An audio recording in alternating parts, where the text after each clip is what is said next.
I know this is not MGB, BMW, Subaru, Vespa, or any other vehicle that I've had related, which means it probably doesn't belong in this blog, but I've been working on, motorcycles, Vespas and such for a while, and I do the maintenance around my house.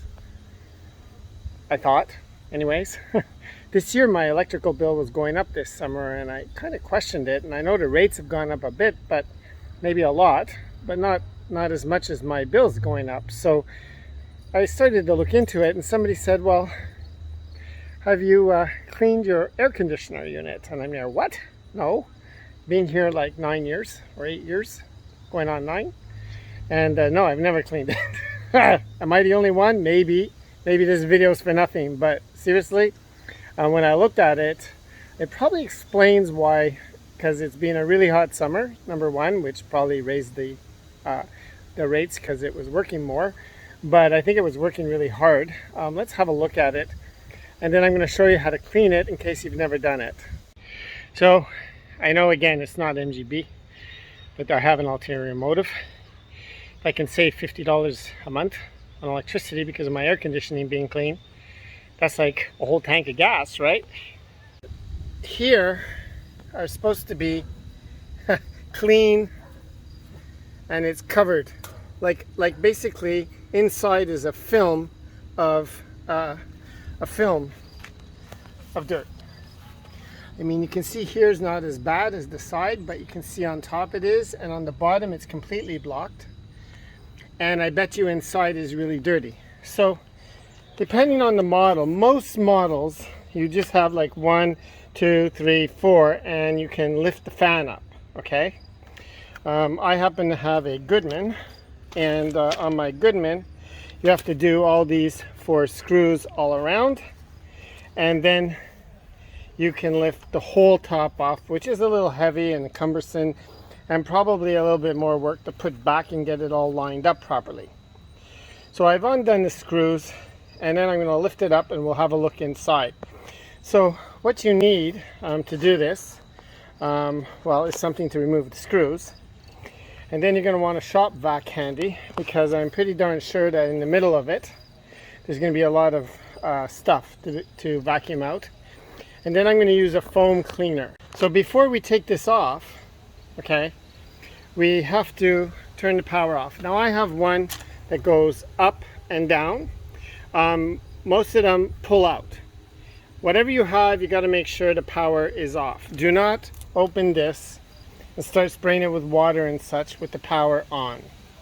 So I actually turned the air conditioning off on my thermostat inside the house, and then I've turned it off, and now I'll open it and we'll have a look. So because the top on mine is all one piece and it's wired in there and the wires aren't that long, I've put a chair here just to support it while it's off.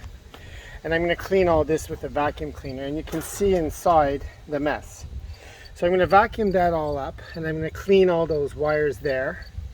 And then we're going to spray foam on the inside, okay? And we're going to let it sit. So the foam is called a coil cleaning foam. And what it does is it gets inside here and seeps through. And then we're going to blast it with the hose going outwards to get all the dirt to go out. And we'll do it all around, and then once that's done, we'll blast the outside just to rinse it off. Okay, so let's do the vacuuming first.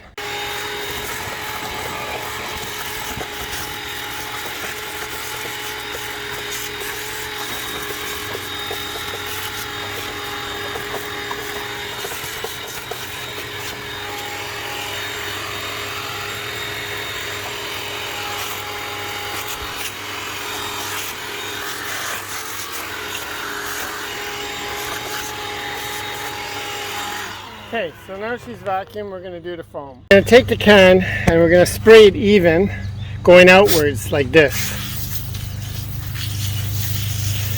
And we're going to get all the grooves down. So we're going to do the whole area with this foam.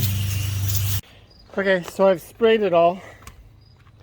And basically we're just going to let it sit for 10 minutes.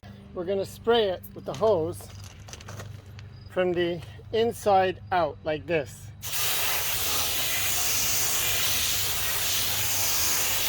Okay, and we're going to do the whole thing multiple times. So I'm spraying the outside. I've sprayed all the inside. Now you don't want to use a pressure washer on this. Okay, you never want to use a pressure washer. It'll bend these, which are very sensitive, and you don't want them bent. So we clean everything, clean the outside, and you can see the difference now. How it's all clean, nothing's on it. You can look through the side. So putting it back together, the Goodman, like I said, is a bit more tricky. The others, the center just drops back in. On the Goodman, what I found useful, a little rubber mallet just to tap the edges to get them inside the lip. And then of course, once we're finished, we're going to turn it back on. And then I'll go in the house and turn it on and make sure that it works. And, well, it better work, right? Because if it doesn't work, it's going to be a hot night.